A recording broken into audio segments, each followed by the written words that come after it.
God who has redeemed us through the precious blood of thy dear Son, the Lord Jesus.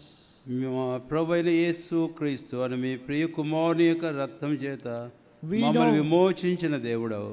We know that thou hast loved us with an everlasting love, మేము ఎరుగుదము శాశ్వతమైన ప్రేమతో మీరు మమ్మల్ని ప్రేమించి ఉన్నారు. that thy love is an undying love. ఓ దేవా, మీ ప్రేమ నిలిచి ఉండే నిత్యమైన ప్రేమ. In that love thou art seeking, Lord, to bring us into the blessing of the habitation of God. దేవా, అలాంటి ప్రేమతో మమ్మల్ని ఆ దేవుని నివాస స్థలం యొక్క ఆశీర్వాదంలోనికి నడిపించగోరుచున్నావు. O Lord, we pray that thou would give us understanding of thy word. ఓ దేవా, ఈ రెండవ భాగములో మీ వాక్యమునకు వచ్చిన సరైన గ్రహింపు మాకు దయచేయము. How can we have a share in the habitation of God? దేవుని నివాస స్థలములో మేము ఎలాగా భాగస్వాములు కాగలమో మాకు నేర్పించుము. Lord, this is a great calling.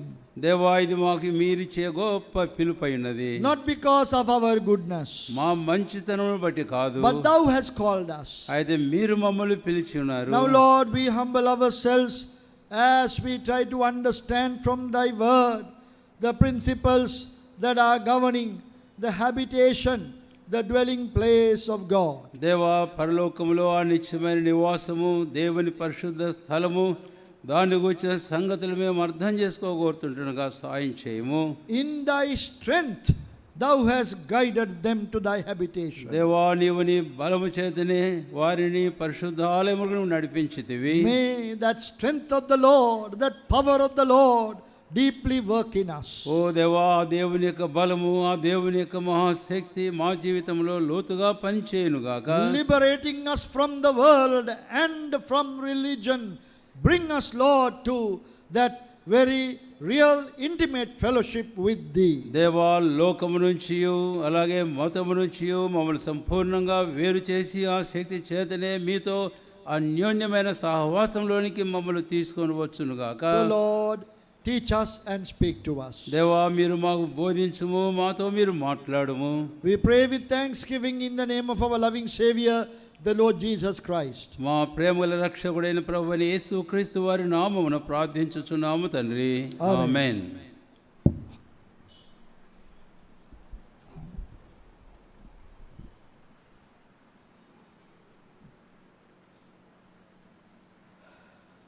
In this theme verse, as we read it in Exodus chapter 15 verse 13, there is a reference to the strength of God. మన ముఖ్యాంశం యొక్క ఈ వచనములో నిర్గమాకాండం 15వ అధ్యాయం 13వ వచనములో దేవుని శక్తిని గురించిన ప్రస్తావనను మనం చూస్తాం. God created this whole universe with the power of his word. దేవుడు ఈ సార్వత్రికమంతటిని తన మహత్తు గల మాట యొక్క శక్తి చేతనే తాను చేశాడు. But now here it is specifically mentioned, in thy strength thou hast brought us unto thy holy habitation. అయితే ఇక్కడ ఇప్పుడు ఆ శక్తిని గురించి ప్రత్యేకంగా ప్రస్తావిస్తూ, నీవు నీ బలము చేత మమ్మల్ని పరిశుద్ధాలయంలో నడిపించితివి. His strength must operate in our lives. ఆయన శక్తి మన జీవితంలో కార్యసాధకం కావాలి. In other words, it is the power of God. మరొక మాటలో చూస్తే అది దేవుని యొక్క మహత్తు, దేవుని యొక్క శక్తి. What is the power of God that is available to every Christian believer? ఈ రోజు ప్రతి క్రైస్తవ విశ్వాసికి అందుబాటులో ఉన్న దేవుని యొక్క శక్తి ఏమిటి? There is only one power available. ఒకే ఒక శక్తి అందుబాటులో ఉంది ప్రతి ఒక్కరికి. That power is the power of resurrection of the Lord Jesus Christ. ఆ శక్తి మన ప్రభువైన యేసుక్రీస్తు వారి యొక్క పునరుత్థానము శక్తి అయి ఉన్నది. That is what we generally even called or name as the power of the Holy Spirit. అంతేకాదు, దానిని మరొక మాటలో పరిశుద్ధాత్మ యొక్క శక్తి అని కూడా మనం పిలుస్తాం. In John 16:14, యోహాను సువార్త 16వ అధ్యాయం 14వ వచనంలో our Lord Jesus said మన ప్రభువైన యేసుక్రీస్తు వారు చెప్పారు, that the Holy Spirit will receive the things of the Lord Jesus and show them to us, give them to us. పరిశుద్ధాత్ముడు ప్రభువైన యేసుక్రీస్తు వారి నుంచి ఆయన గూర్చిన సంగతులు తీసుకొని మనకు వాటిని చూపించి మనకు ఆయన వాటిని బోధించు వాటిని రాయబడింది. So when the Holy Spirit gives us things, whatever the Holy Spirit is giving us, ఎప్పుడైతే పరిశుద్ధాత్మ దేవుడు ఆ సంగతులు మనకు ఇస్తూ ఉంటున్నాడో, those are the things that belong to the Lord Jesus. ఆ సంగతులను నీవు ప్రభువైన యేసుక్రీస్తు వారికి సంబంధించినటువంటి సంగతులే. The Holy Spirit will receive the things of the Lord Jesus and show them to us. పరిశుద్ధాత్మ దేవుడు ప్రభువైన యేసుక్రీస్తు వారి వద్ద నుంచి ఆ సంగతులు పొంది వాటిని ఆయన మనకు చూపిస్తూ మనకు బోధిస్తూ ఉన్నాడు. Power also like that. శక్తి కూడా అలాగే ఉంది. It is the power of resurrection of the Lord Jesus. ఇది మన ప్రభువైన యేసుక్రీస్తు వారి యొక్క పునరుత్థానపు శక్తి. Where many Christians may not understand this secret. ఎంతో మంది క్రైస్తవులు ఈ రహస్యాన్ని అర్థం చేసుకొని ఉండకపోవచ్చును. They talk about power. వారు ఆ శక్తిని గురించి మాట్లాడబడుతుంటారు. Talk about the power of the Holy Spirit. లేక పరిశుద్ధాత్మ యొక్క శక్తిని గురించి మాట్లాడుతుంటారు. Without realizing it is the power which belongs to the Lord Jesus. అయితే ఆ శక్తి ప్రభువైన యేసుక్రీస్తు వారికి సంబంధించిన శక్తి అనే ఆ గ్రహింపు లేకుండానే అలాగ మాట్లాడుకుంటుంటారు. Please see Ephesians chapter 1 verse 19. దయచేసి ఎఫెసీ పత్రిక 1వ అధ్యాయం 19వ వచనం చూడండి. Ephesians 1:19. And what is the exceeding greatness of his power to usward who believe, according to the working of his mighty power. 19వ వచనం మధ్య భాగంలో మనం చూస్తాము. ఆయన క్రీస్తునందు వినియోగపరిచిన బలాత్సయమును బట్టి విశ్వసించు మన యందు ఆయన చూపుచున్న తన శక్తి యొక్క అపరిమితమైన మహత్యమెట్టిదో మీరు తెలుసుకొనవలెను. That power is described in that passage. ఆ భాగములో ఆ శక్తి ఏమిటో విశదపరచబడింది. In English it is verse 20 which says, which God wrought in Christ when he raised him from the dead. మనకు తెలుగులో కూడా ఉంది వచనంలో ఆయన బలాతిశయం చేత క్రీస్తును మృతుల్లో నుండి లేపి. Paul the apostle was praying for the believers. పౌలు అపొస్తలుడు ఎఫెసీలో ఉండే విశ్వాసుల కొరకై ప్రార్థిస్తున్నాడు. What was he praying for? దేని కొరకు వారి నిమిత్తమై ప్రార్థన చేస్తున్నాడు? That eyes of our understanding may be opened. వారి మనోనేత్రములు గ్రహింపు వెలిగించబడవలని ప్రార్థిస్తున్నాడు. To know several things. ఫలానా విషయాలన్నీ వారు తెలుసుకోవడానికి కొరకై. What is the hope of his calling? ఆయన పిలుపు యొక్క నిరీక్షణ ఎట్టిదో.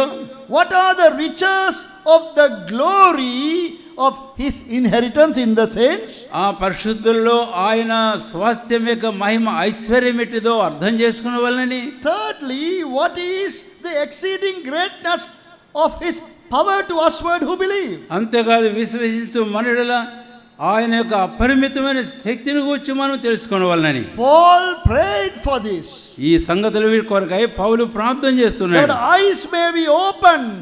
వారి కన్నులు తెరవబడినట్లు. To understand that we have the power of resurrection available for you and for me.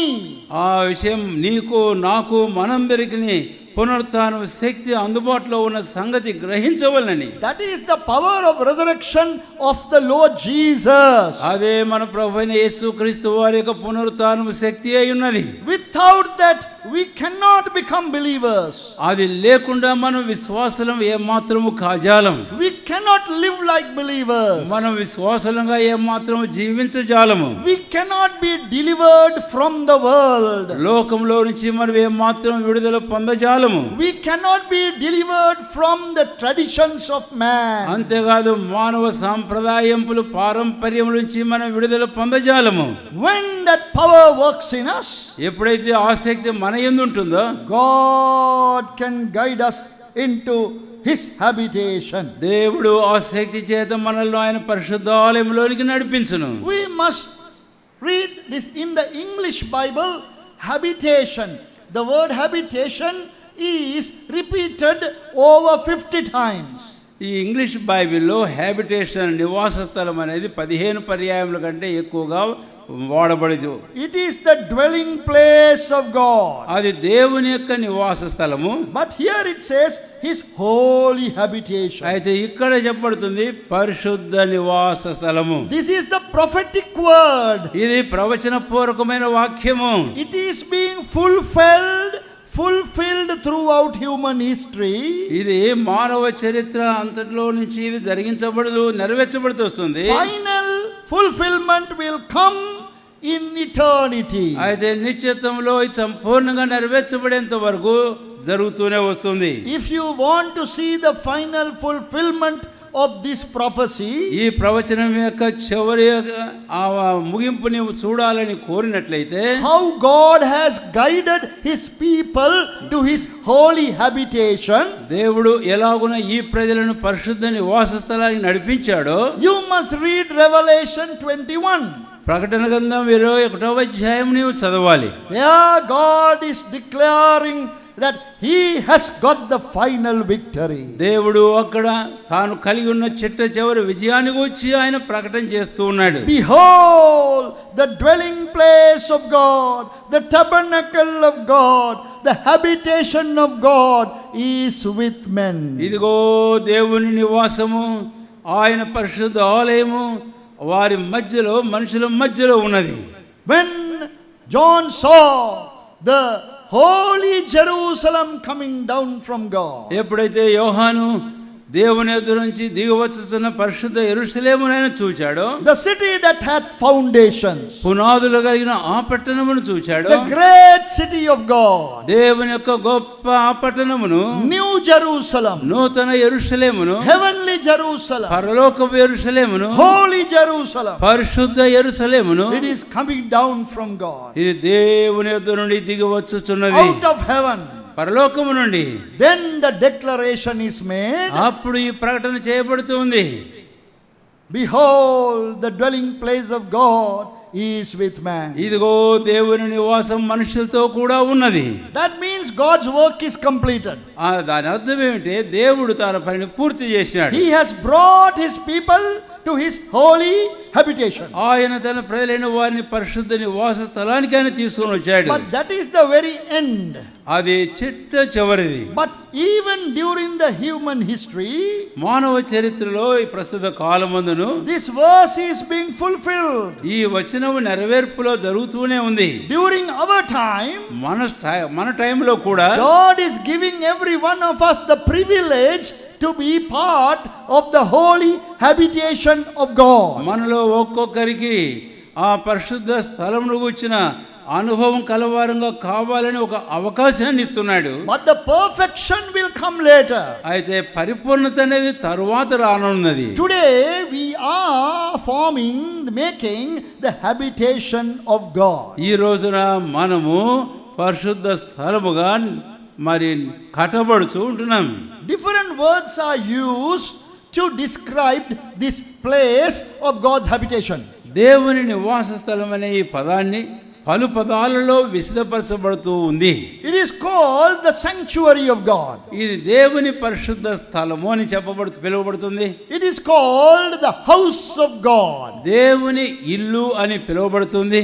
Now in our times it is called the church of the Lord Jesus Christ. ఈ మన కాలంలో అది మన ప్రభువైన యేసుక్రీస్తు వారి యొక్క సంఘము అని పిలువబడుతుంది. But if we take only the word habitation in the English Bible, ఈ ఇంగ్లీష్ బైబిల్లో నుంచి పరిశుద్ధ నివాస స్థలం అని మనం తీసుకుంటే, I would like to just mention 7 things about the habitation of God. కాబట్టి ఆ నివాస స్థలం గురించి కొన్ని సంగతులు నేను ముచ్చటించగోరుతున్నాను. If you study under each theme, there will be great lessons that we can కాబట్టి learn. చెప్పబోయేటటువంటి ఆ అంశాల కింద మీరు కన్నా ధ్యానం చేస్తే కనుక చాలా సంగతులు మీకు బయలుపరచబడతాయి. Number 1, మొదటిది the lover of the habitation of God. దేవుని నివాస స్థలమును ప్రేమించు ప్రేమికుడు. Many of you know the verse for that. కాబట్టి దానికి ఒక వచనం మీకు చాలా మంది తెలుసు. The lover of the habitation of God. దేవుని నివాస స్థలమును ప్రేమించే ప్రేమికుడు. Oh Lord, I have loved the habitation of thy house. ఓ దేవా, నీ నివాస స్థలము నేను ప్రేమించుచూ ఉన్నాను. Psalm 26 and verse 8. కీర్తనలు 26వ అధ్యాయము 8వ వచనం. We are just only going through the list now. ఇప్పుడు కేవలం ఆ పట్టి కూడా మనం వెళ్తున్నాము. The lover of the habitation of God. దేవుని నివాస స్థలమును ప్రేమించువాడు. Then number 2, రెండవది the builder of the habitation of God. దేవుని నివాస స్థలమును నిర్మించువాడు. Now the lover of the habitation of God, we find that was the experience of David. దేవుని నివాస స్థలమును ప్రేమించువాడు అనేది దావీదు యొక్క అనుభవముగా మనం చూస్తాం. But now the builder of the habitation of God, అయితే ఇప్పుడు దేవుని నివాస స్థలం యొక్క నిర్మాణకుడు second book of Chronicles chapter 6 verse 2, రెండవ దినవృత్తాంతాల గ్రంథము 6వ అధ్యాయము 2వ వచనం, where Solomon says, I have built an habitation for you. సొలొమోను అంటాడు, నేను నీకొక నివాస స్థలం నిర్మించి ఉన్నాను. Now are we like that? నీవు అలాగున్నావా? Lover of the dwelling place of God, దేవుని నివాస స్థలం యొక్క ప్రేమికుడు, then builder of the habitation of God, రెండవది దేవుని నివాస స్థలం యొక్క నిర్మాణకుడు, then number 3, తర్వాత మూడవది dweller in the habitation of God. దేవుని నివాస స్థలంలో నివాసం చేయవాడు. That we ourselves dwell in the habitation of God. కాబట్టి మనమే దేవుని నివాస స్థలంలో నివసించువారం. There again David said that. అక్కడే మళ్ళీ దావీదు అంటాడు. Can you remember the chapter? అధ్యాయం మీకు గుర్తుందా? Yes, all the days of my life. నా జీవిత కాలం అంతయు. Psalm 27 కీర్తనలు 27వ అధ్యాయం and verse 4. 4వ వచనం. He says his desire was to be the dweller in the habitation of God. దేవుని నివాస స్థలంలో నివాసం చేయవాడుగా ఉండాలని దావీదు యొక్క వాంఛ అయి ఉండింది. In 84th Psalm he says, I would rather be a doorkeeper in the house of the Lord. 84వ కీర్తనలో నేను దేవుని మందిరం యొక్క ద్వారము ఉండగోరుతూ ఉన్నాను అన్నాడు. But then when we come to number 4, 4వ అంశానికి వస్తే enemy in the habitation of the Lord. ప్రభువైన యేసుక్రీస్తు వారి నివాస స్థలంలో విరోధిని చూస్తాం. That is in 1 Samuel 2:32. అది 1వ సమూయేలు గ్రంథం 2వ అధ్యాయము 32వ వచనం. A man of God came to Eli and said this. దైవజనుడు ఏలీ దగ్గరకు వచ్చి ఈ మాట చెప్పాడు. God is saying like this. దేవుడు ఇలాగా చెబుతూ ఉన్నాడు. There shall be an enemy in my habitation. నా నివాస స్థలంలో శత్రువు ఉన్నాడు. Dear brothers and sisters, ప్రియమైన సోదర సోదరీలారా, you must think about this. ఈ విషయాన్ని గురించి మీరు తలంచవలెను. We should not give room for the devil in the church of the Lord Jesus. ప్రభువైన యేసుక్రీస్తు వారి యొక్క సంఘములో అపవాదికి మాత్రమును చోటు ఇవ్వకూడదు. There will be various people talking, trying to bring division among you. ఈ మీ మధ్యలో అనేకులు రకాలుగా మాట్లాడుతూ విభజన తీసుకొని రావాలని మాట్లాడుతూ ఉంటారు. Do not be deceived. Oh మోసగించబడకు. Enemy is in the habitation of God. విరోధి శత్రువు దేవుని నివాస స్థలంలో ఉన్నాడు. Be willing to bear reproach. మనం నిందను భరించడానికి ఇష్టపడు. Be willing to suffer shame for the Lord. ప్రభువైన యేసుక్రీస్తు వారి కొరకై శ్రమ పడడానికి సంతోషించు. Be willing to serve the Lord with all humility of mind. ఎంతో దీనత్వంతో దీన మనసుతో ప్రభువును సేవించడానికి కొరకై ఇష్టపడు. Don't allow the enemy to make your heart bitter. ఓ శత్రువు మీ హృదయములను మరి ఛేదనముగా చేయకుండా చూచుకొనుడి. Yes, the tales that people come and tell in your ear will go down into your heart and make the heart bitter. ఓ వచ్చే ప్రజలు ఆ మాటలు మీకు చెప్పేవేమిటి ఉన్నావో అవి మీ హృదయాంతరంలో పోనిచ్చినట్లయితే అవే చేదు మాటలు. The Lord Jesus said, యేసుప్రభువారు అన్నారు, I will build my church. నేను నా సంఘమును కట్టుదును. Gates of hell shall not prevail against it. పాతాళ ద్వారములు దానికి విరోధంగా మాత్రం నిలవనేరు. The moment the Lord Jesus said, I will build, ఎప్పుడైతే ప్రభువైన యేసుక్రీస్తు వారు నేను నా సంఘమును కట్టుదని చెప్పిన ఆ క్షణంలోనే he spoke about the enemy also. ఆయన శత్రువుని గురించి కూడా మాట్లాడాడు. Because he knew that the enemy will be there. కాబట్టి తనకు తెలుసు శత్రువు అక్కడ ఉంటాడని. Don't listen to the enemy. కాబట్టి శత్రువు మాటలు వినకండి. Come and worship. రండి ఆరాధించండి. Come and serve. వచ్చి సేవించండి ఆలయంలో. Lord will take an account of our faithfulness on the final day. కాబట్టి చిట్ట చివరి దినాన ఈ విషయంలో మన నమ్మకత్వ విశ్వాసతను ప్రభువైన దేవుడు లెక్కలోకి తీసుకుంటాడు. As number 5, 5వ తలంపు, there is also some warning that we have. మనకు అక్కడ కొన్ని హెచ్చరికలు కూడా ఉన్నాయి. beggar in the habitation of God. Beggar, Beggar, yes. దేవుని నివాస స్థలంలో భిక్షగాడు.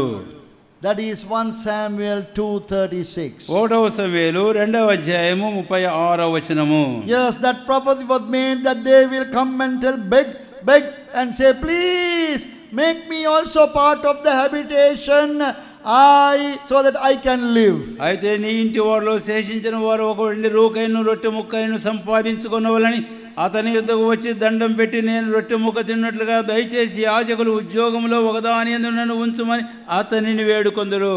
In that verse, the word habitation is not there. కాబట్టి ఆ వచనంలో నివాస స్థలం అనేది లేదు కానీ, but it is about the habitation only. అయితే అది నివాస స్థలం గుచ్చే, ఇంటిని గుచ్చే. So lover of the habitation of God, దేవుని నివాస స్థలం ప్రేమించే ప్రేమికుడు, builder of the habitation of God, దేవుని నివాస స్థలం నిర్మించే నిర్మాణకుడు, dweller in the habitation of God, దేవుని నివాస స్థలంలో నివాసం చేయవాడు, enemy in the habitation of God, దేవుని నివాస స్థలంలో శత్రువు, beggar in the habitation of God. దేవుని నివాస స్థలంలో భిక్షగాడు. Then we have God in the habitation of God. తర్వాత మనం చూస్తాం దేవుని నివాస స్థలంలో దేవుడు. That thought started with Jacob. అది యాకోబుతో ఆరంభమైంది ఆ తలంపు. Jacob first said, this is the house of God. యాకోబు అన్నాడు ఇది దేవుని ఇల్లు. Later, after many years, ఆ తర్వాత అనేక సంవత్సరాలైనాక, having gone through so much of trials, చాలా పరీక్షలు గుండా వెళ్ళాక, now he changed the name, improved the name. He changed that name, improved the name. ఇప్పుడు ఆ పేరును మార్చి దాన్ని ఇంకా ఎక్కువగా అధికంగా చేసి మాట్లాడాడు. He said Bethel, not El Bethel. He said El Bethel. బేతేలును ఏల్ బేతేల్ అన్నాడు. Not the house of God now. అది దేవుని గృహం కాదు ఇప్పుడు. Now God of the house of God. ఇప్పుడు దేవుని ఇంటి యొక్క దేవుడు. So we must understand God of the habitation of God. కాబట్టి మనము దేవుని నివాస స్థలం యొక్క దేవుణ్ణి మనం అర్థం చేసుకోవాలి. Great teachings are there in the scriptures about the God of the habitation of God.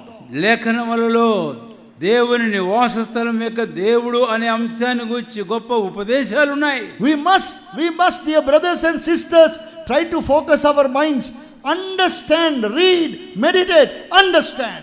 ప్రియమైన సోదరులారా, ఈ సంగతుల గురించి అర్థం చేసుకోవడానికి కష్టపడండి, చదవండి, ధ్యానం చేసి అర్థం చేసుకోండి. But for the present time, అయితే ప్రస్తుతానికైతే the 7th point, 7వ అంశం, we are the habitation of God.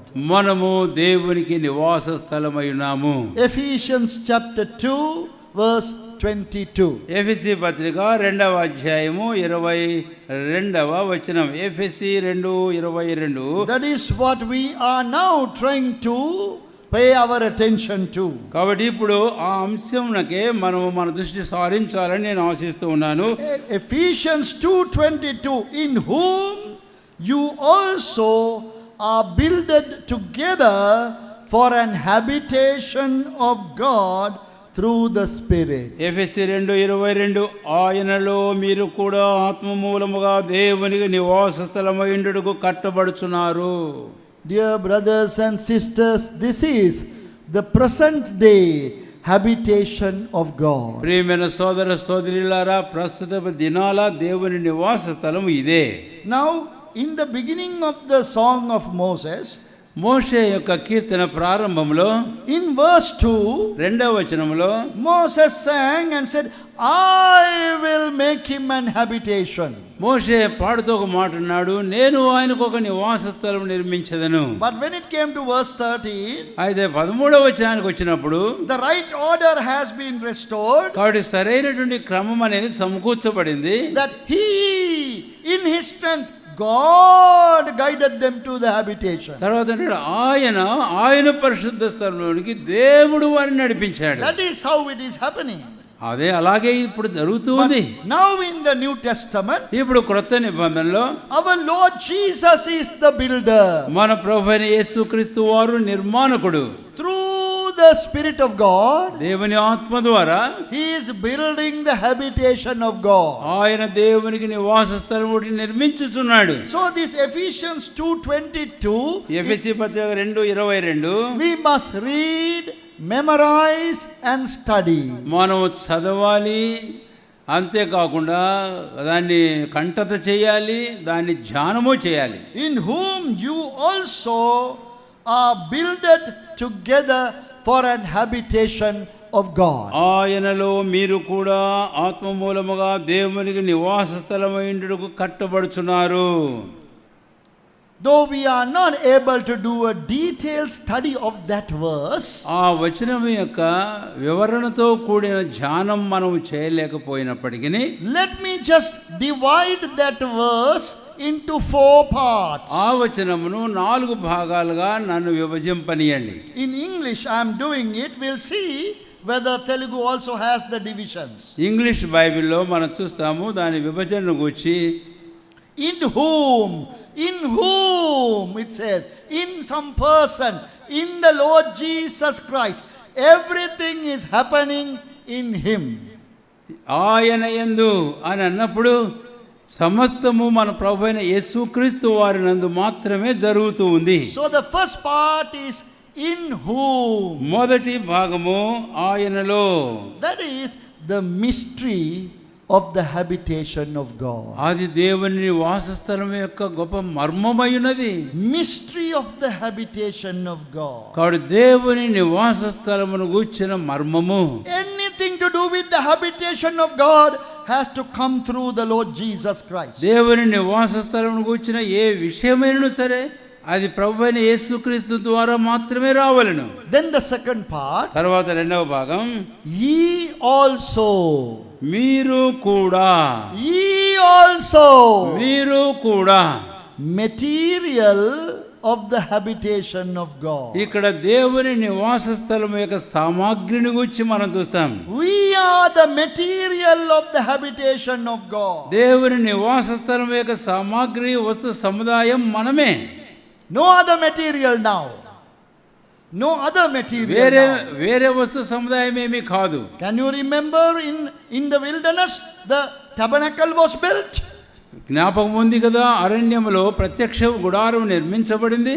Gold, silver, precious stones and many other materials. కాబట్టి అక్కడ అనేకమైన ప్రశస్తమైన రాళ్ళు, వస్తువులు, ఇతరులు అనేకం ఉన్నాయి.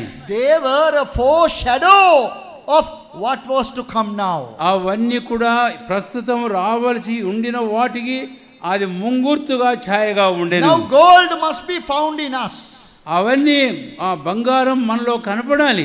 Not in our cupboard inside the house. మన ఇంట్లో కప్బోర్డ్లో కాదండి బంగారం. It has to be in us. అది మనలో ఉండాలి. Silver must be found in us. కాబట్టి ఆ వెండి మనలో కనపడాలి. Bronze must be found in us. ఆ ఇత్తడి మనలో కనపడాలి. Precious stones must be found in us. ప్రశస్తమైన రాళ్ళు మనలో కనపడాలి. And all the 3 colors and the white also added, all should be found in ఆ us. 3 రంగులు, తెలుపు రంగు కూడా మన యందు కనపడాలి. We are being builded together. మనము కలిసి కట్టబడుతూ ఉన్నాము. So material of the habitation of God. దేవుని నివాస స్థలము యొక్క వస్తు సముదాయము. And then we have builded together. Builded together. ఆ తర్వాత మనము చూస్తాము దేవునికి నివాస స్థలమైనటుకు కలిసి కట్టబడుచున్నారు. Builded together. కలిసి కట్టబడుట. That is building language. అది కట్టబడేదాని కట్టడం యొక్క భాష. అది Master plan of the habitation of God. దేవుని నివాస స్థలము యొక్క మాస్టర్ ప్లాన్, ప్రణాళికను మనం చూస్తాం. One could even say the measurements of the habitation of God. అది మరొక రీతిగా చెప్తే దేవుని నివాస స్థలం యొక్క కొలతలు, పరిమాణాలు. Many of us have not understood that. చాలా మంది మనలో అది అర్థం చేసుకోలేం. What are the principles that govern the New Testament church? క్రొత్త నిబంధన సంఘాన్ని పాలించేటటువంటి నియమాలు ఏమిటివి? Many of the believers, we think that we are not fully sure about these principles. చాలాసార్లు క్రొత్త నిబంధన కాల విశ్వాసులు ఆ నియమాల గురించి మేమేం బుద్ధిహీనం కాములే అనుకుంటుంటారు.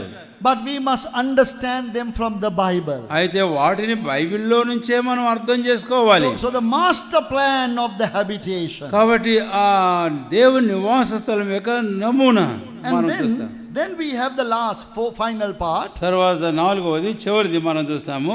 For an habitation of God through the Spirit. ఆత్మ మూలముగా దేవునికి నివాస స్థలమైండుటకు. That is the ministry of the habitation of God. ఆ దేవుని నివాస స్థలం యొక్క పరిచర్య అది. What is the purpose? ఏంటి ఉద్దేశం? That God may dwell among us. దేవుడు మన మధ్యలో నివాసం చేయుట.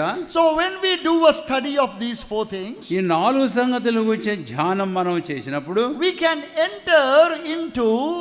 meaningfully enter into the experience of the habitation of God. అప్పుడే దేవుని నివాస స్థలములో మనం అర్థవంతంగా మనం ప్రవేశించి జీవించగలం. What are the 4 points? కాబట్టి ఏంటి ఆ 4 అంశాలు చెప్పండి. 4 అంశాలు.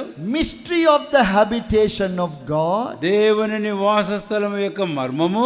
Material of the habitation of God. దేవుని నివాస స్థలం యొక్క సామగ్రి. Master plan of the habitation of God. దేవుని నివాస స్థలం యొక్క ప్రణాళిక నమూనా. Ministry of the habitation of God. దేవుని నివాస స్థలం యొక్క పరిచర్య. So we are at the first one now. ఇప్పుడు మనం మొదటి అంశంలో ఉంటున్నాం. In whom? ఎవరిలో కట్టబడుతున్నాం? Oh, this book of Ephesians revealed to us the mystery of the habitation of God, even the Lord Jesus Christ. ఎఫెసీయులకు రాసిన పత్రిక దేవుని నివాస స్థలం యొక్క మర్మమైన ప్రభువైన యేసుక్రీస్తు వారిని మనకు తెలియపరుస్తుంది. Everything happens because of him. అన్నీ కూడా ఆయనను బట్టియే జరుగుతున్నాయి. Without the Lord Jesus we have nothing. యేసుక్రీస్తు ప్రభువు లేకుండా మనకి ఏమీ లేదు. No salvation, రక్షణ లేదు. no forgiveness, క్షమాపణ లేదు. no peace, సమాధానం లేదు. no joy, సంతోషం లేదు. no heaven, పరలోకం లేదు. no habitation of God. ఓ దేవుని నివాస స్థలం ఇక లేదు. We will lead useless lives, waste our time here and die and go into a lost eternity in hell. నిష్ప్రయోజనమైన జీవితం లోకంలో జీవిస్తూ ఏమాత్రం పనికి రాకుండా అర్థం లేకుండా జీవిస్తూ చివరికి నశించి నిత్యమైన నరకానికి మనం పోతాం. So the mystery, it is really a mystery. కాబట్టి ఇది మర్మం, వాస్తవంగా ఇది మర్మం. That everything God has planned, that everything should happen in and through his eternal Son, the Lord Jesus. సమస్తం కూడా తన నిత్యమైన కుమారుడు ప్రభువైన యేసుక్రీస్తు వారి ద్వారా జరగవలనని పరిశుద్ధుడైన దేవుడు ముందే ప్రణాళిక కావించాడు. Once again, since this is a time of Bible study, మరొక పర్యాయము ఇది వాక్య ధ్యాన కూడిక గనుక let me list out some things that are mentioned as being in Christ, in the Lord Jesus Christ, in this book of Ephesians. ఈ ఎఫెసీ పత్రికలో క్రీస్తు యేసునందు ప్రభువైన యేసుక్రీస్తు వారిలో అని చెప్పబడిన కొన్ని మాటలు నేను మీకు జ్ఞాపకం చేయగోరుతున్నాను. The topic heading can be in Christ. కాబట్టి మీరు రాసుకుంటే ప్రధానమైన అంశము క్రీస్తు యేసునందు అనే అంశం. Number 1, మొదటిది chosen in Christ. క్రీస్తు యేసునందు ఏర్పరచబడము. Oh, what a profound thought that is. ఓ అది ఎంత గంభీరమైనటువంటి తలంపు. Only God can do such things. ఓ అలాంటి సంగతిని ప్రభువైన దేవుడు చేయుచున్నాడు. Our God can do it. మన దేవుడు అది చేస్తున్నాడు. He has every right to do it. ఆయన సర్వ హక్కులు అది చేయడానికి కలిగి ఉన్నాడు. He is not like us. ఆయన మన వంటి వాడు కాడు. He is different to us. ఆయన మనకు వేరైన వాడు. His ways are different to our ways. ఆయన మార్గములు మన మార్గాల కంటే భిన్నమైనవి. As heaven is higher than the earth. ఓ భూమి కంటే ఆకాశం ఎంత ఎత్తుగా ఉన్నదో His ways are higher than our ways. మన మార్గముల కంటే ఆయన మార్గములు అంత ఉన్నతంగా ఉన్నవి. Chosen in Christ. క్రీస్తు యేసునందు ఏర్పరచబడుట. Ephesians 1:4. ఎఫెసీ పత్రిక 1వ అధ్యాయము 4వ వచనం. According as he hath chosen us in him, in the Lord Jesus Christ. ఆయన ప్రేమ చేత ఆయన క్రీస్తులో మనలను ఏర్పరచుకొనెను. That is the choice of God. అది దేవుడు ఏర్పరచుకున్నాడు. This is written everywhere in the Bible. బైబిల్లో ప్రతి చోట అది రాయబడింది. Man doesn't like this. మనుషుడికి అది ఇష్టం లేదు. Man argues about it. మనుషుడు దీని గురించి వాదిస్తూ ఉంటాడు. But man cannot change it. అయితే మానవుడు దాన్ని ఏమాత్రం మార్చలేడు. God said concerning Jacob and Esau, దేవుడు చెప్పాడు యాకోబును గురించి, ఏశావును గురించి, I have loved Jacob, నేను యాకోబును ప్రేమించి తిని, but I have hated Esau. నేను ఏశావును ద్వేషించి తిని. And God says, దేవుడు అన్నాడు, He said that even before they were born. అది మన ప్రభువైన దేవుడు యాకోబు ఏశావులు జన్మించక ముందే వారిని గురించి చెప్పాడు. This is God whom we worship. కాబట్టి ఇలాంటి దేవుని మనం ఆరాధిస్తున్నాం. We cannot go anywhere near the choice of God. కాబట్టి దేవుడి ఏర్పాటుకు వేరుగా మనం ఎక్కడనూ ఏమాత్రం వెళ్ళజాలం. We can only worship Him. ఆయన కేవలం ఆరాధించగలం, అంత మాత్రమే. We must understand our place. అంతేకాదు మన స్థానాన్ని ఏంటో మనం అర్థం చేసుకోవాలి. Can you remember the devil put a virus in our mind? మన మనస్సులో సాతానుడు ఒక అంటు జబ్బు రోగాన్ని ఉంచుతాడు. In the Garden of Eden, ఆ ఏదైనా తోటలో he came to Eve అవ్వ దగ్గరకు వచ్చాడు and said something. ఏదో చెప్పాడు. If you eat of this fruit, నీవుగా ఈ ఫలము తింటే you will not surely die. నీవు నిశ్చయముగా చావనే చావు. That is half truth. అది సత్యం కాదు. Did not die physically immediately. కాబట్టి భౌతికంగా ఏమాత్రం చనిపోలేదు, కానీ Death came after 930 years. అయితే 930 సంవత్సరాల తర్వాత మరణం వచ్చింది. But spiritual death came immediately. అయితే ఆత్మీయంగా మరణం అప్పుడే వచ్చింది. Then he said something else. తర్వాత ఇంకా ఏమో చెప్పాడు. He said, if you eat of this fruit, నీవు కన్నా ఈ వృక్షం ఈ ఫలాలు తింటే you will become like gods, knowing good and evil. నీవు గనా తింటే గనక మంచి తెలివిలి కలిగిన దేవుని వలె నువ్వు తయారవుతావు. If you read the Hebrew Bible, Hebrew Bible గన చదివితే there the word gods is the same word that is found in Genesis 1:1. అక్కడ దేవుని వల్ల ఉంటావని అపవాది చెప్పిన ఆ దేవుడు అనే పదం ఆదికాండం 1వ వచనంలో ఏ పదం వాడాడో అదే పదం హెబ్రీ బైబిల్లో ఉంది. In the beginning God created. ఆది యందు దేవుడు సృజించాడు. If you eat of this fruit, you will become like gods, knowing good and evil. నీవు ఆ ఫలముగా తింటే దేవుని వంటి వాడవుతావు అని చెప్పాడు. From that day, ఆ దినము నుంచి a virus has entered into our mind. ఆ తెగులు, ఆ రోగము మైండ్ లో ప్రవేశించింది. We can't get rid of that. దాన్ని మనం కాదని జాలం. No amount of injection will help. కాబట్టి ఎన్ని యాంటీబయాటిక్ ఇంజెక్షన్ ఇచ్చినా అది పోదు. We think that we are gods. మనం దేవుళ్ళము అని అనుకుంటుంటాం. మనం No, we don't tell that. మనం చెప్పం కానీ నోటితో We even worship God. మనం ఆ దేవుని ఆరాధిస్తాం. But inside our heart, అయితే మన హృదయాంతర్యంలో we are thinking we are gods. మనం అనుకుంటుంటాం మేము దేవతలము. I must understand everything. నేను అంతా అర్థం చేసుకుంటాను. I must know everything. నేను అంతా తెలుసుకోవాలి. I must be able to explain everything. అంతేకాదు అంతా నేను విశదపరచాలి. Everything must be quite logical. కాబట్టి అంతా కూడా తత్వశాంతంగా జరిగి ఉండాలి. God must explain to me everything.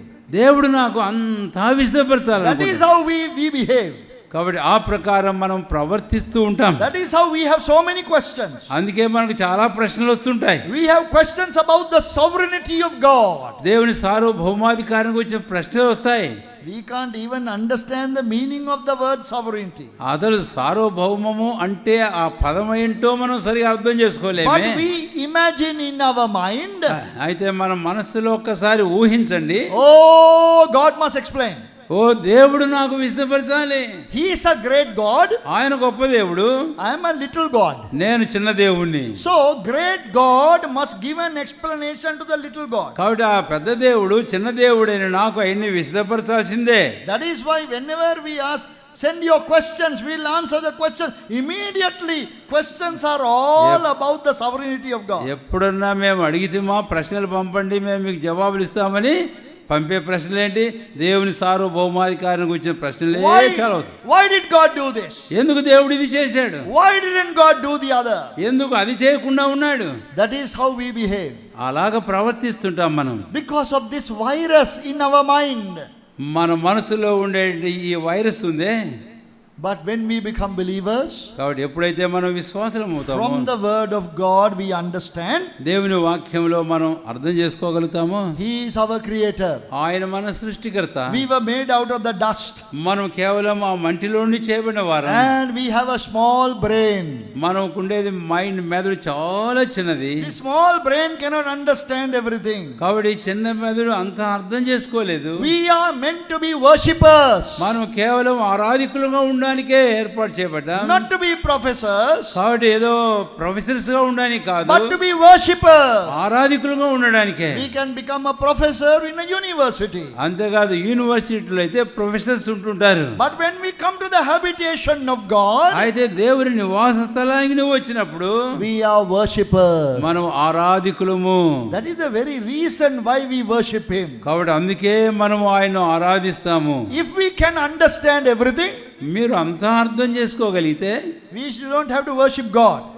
మనము దేవుని ఆరాధించే వారం కాము. We must go in front of a mirror and worship ourselves. కాబట్టి ఆ అద్దం ముందు నిలబడి మనమే ఆరాధించుకుంటూ ఉండేవాళ్ళం. But we are such poor little human beings. మనము కేవలం పేదలైన దరిద్రులమైన చిన్న వారము. Bible says you are less than nothing. వీరు ఏమి కానివారు అని బైబిల్ మనకు That చెబుతుంది. is Isaiah chapter 40 verse 17.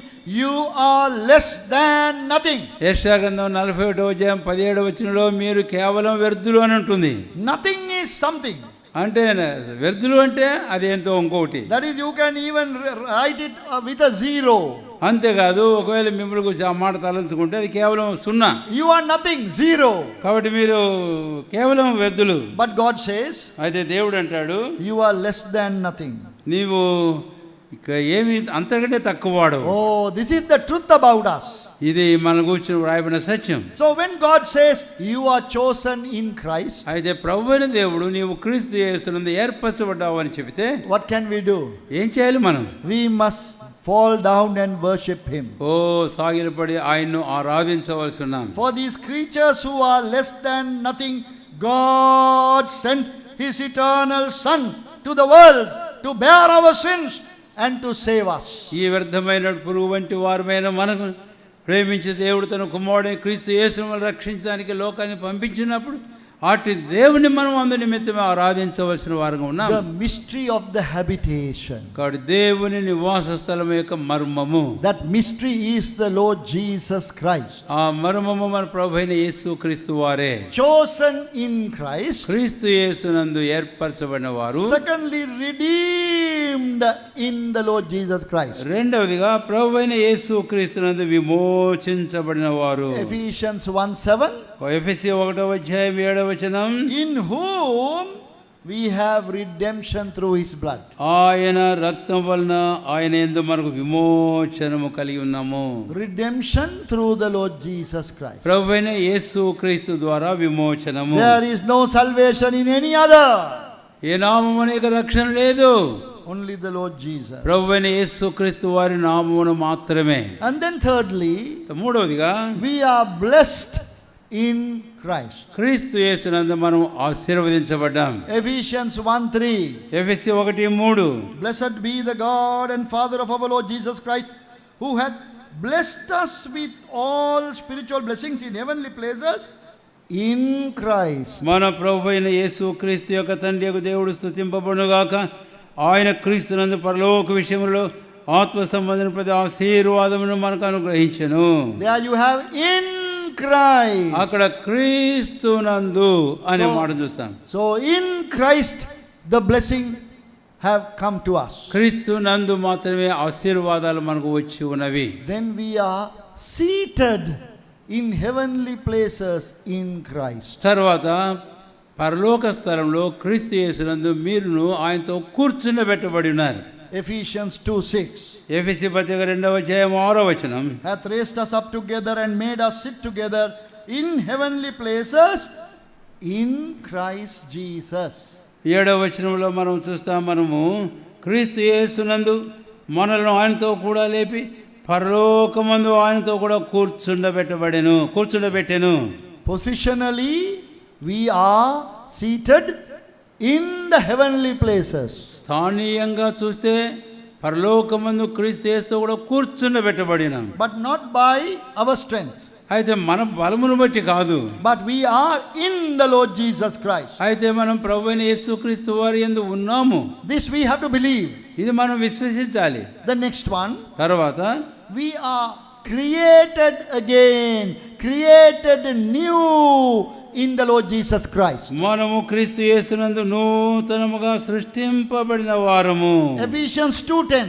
ఎఫెసీ 2:10. Please, shall we all read? Look at the Bible. చూడండి, అందరం చదువుదాము. 2:10. We are now going to finish.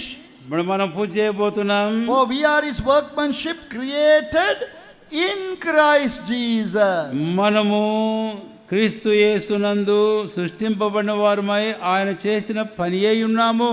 Now we are created again. ఇప్పుడు మరలా మనం సృజించబడి ఉన్నాం. And unto every good work. అంటే ప్రతి మంచి పని చేయడానికి. Then we have inherited all things. Inherited all what God has prepared in the Lord Jesus Christ. ప్రభువైన దేవుడు సిద్ధపరిచినవన్నీ కూడా ప్రభువైన యేసుక్రీస్తు వారి యందు మనము స్వతంత్రించుకోగలిగాము. That is found in Ephesians chapter 1 and in verse 11. ఎఫెసీ పత్రిక 1వ అధ్యాయం 11వ వచనంలో In whom also we have obtained an inheritance. ఆయన యందు మనకు ఒక స్వాస్థ్యమును ఏర్పరచెను. So you can see that everything is in the Lord Jesus Christ. కాబట్టి ఇక్కడ చూస్తే ప్రతిదీ సమస్తము ప్రభువైన యేసుక్రీస్తునందే వ్రాయబడింది. Chosen in Christ, క్రీస్తు యేసునందు ఏర్పరచబడడం, redeemed in Christ, యేసుక్రీస్తునందు విమోచించబడడం, blessed in the Lord Jesus Christ, ప్రభువైన యేసుక్రీస్తునందు ఆశీర్వదించబడడం, seated in heavenly places in Christ, క్రీస్తు యేసు పరలోకంలో కూర్చుండబెట్టబడడం, created again in Christ, ప్రభువైన యేసుక్రీస్తునందు నూతనంగా సృష్టించబడడం, inherited all things in Christ. క్రీస్తు యేసునందు సమస్తమును All these things taken together, ఇవన్నీ కూడా కలిపి మనం తీసుకుంటే we are led into the habitation of God. మనము దేవుని వాసస్థలంలోనికి నడిపించబడి ఉన్నాము. That is the seventh one. 7వది తర్వాత We are builded together in Christ. క్రీస్తు యేసునందు మనము కలిసి కట్టబడి ఉన్నాము. Ephesians 2:22. ఎఫెసీ 2:22. In whom, that is in the Lord Jesus Christ, you also are builded together for an habitation of God. ఆయనలో మీరు కూడా అనగా క్రీస్తు యేసునందు మీరు కూడా ఆత్మ మూలముగా దేవునికి నివాస స్థలమైనకు కట్టబడుచున్నారు. So the mystery of the habitation of God, దేవుని నివాస స్థలం యొక్క మర్మము, in everything is in him. అంత కూడా ఆయన యందు క్రీస్తునందే. So who is the captain of our salvation? ఎవరైతే మన రక్షణకు కర్త అయి ఉన్నాడో, Who is the author and finisher of our faith? మన విశ్వాసమునకు కర్తయు ముగించువాడై ఉన్నాడో, Who is our apostle? మన అపొస్తలుడు ఎవరైతే ఉన్నారో ఆయన, Who is the son over his house? ఆయన ఇంటి మీద కుమారుడుగా నియమించబడి ఉన్నాడు. ఆయన First begotten from the dead. అంతేకాదు మృతుల్లో నుంచి మొదటిగా లేపబడినటువంటి వాడు Our Lord Jesus Christ, మన ప్రభువైన యేసు క్రీస్తు వారు, the builder of the church. ఆ సంఘమును ఆయన కట్టువాడు. We worship him, we love him. కాబట్టి ఆయన మనం ప్రేమిస్తాము, ఆయన మనం ఆరాధిస్తాము. Our mind must be filled with him. మన మనసులో ఆయన చేతనే నింపబడి ఉండాలి. Our minds always, dear brothers and sisters, think of him. ఓ మన సోదర సోదరులారా, మన మనసులో ఎప్పుడు ఆయన గురించి మాత్రమే తలంచుకుంటూ ఉందాం. The Bible says, consider him. Bible చెబుతుంది, ఆయన తలంచుకొనుడి, looking unto him. ఆయన వైపు చూచుచుండుడి. We see him. ఆయనను మనం చూతుము. These are expressions found in the word of God. ఓ ఇవన్నీ కూడా దేవుని వాక్యములో కనబడే చెప్పబడిన మాటలు. So let our mind be filled with the thoughts of the Lord Jesus Christ. మన ప్రభువైన యేసుక్రీస్తు వారిని గూర్చిన తలంపులతో మన హృదయములు మన మనసులు చక్కగా సంపూర్ణంగా నింపబడి ఉండును గాక.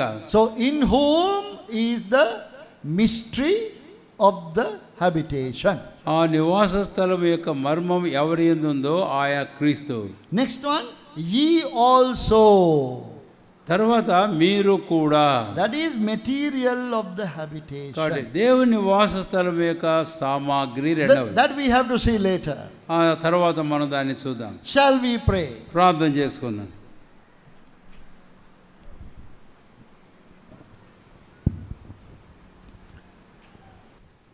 Our gracious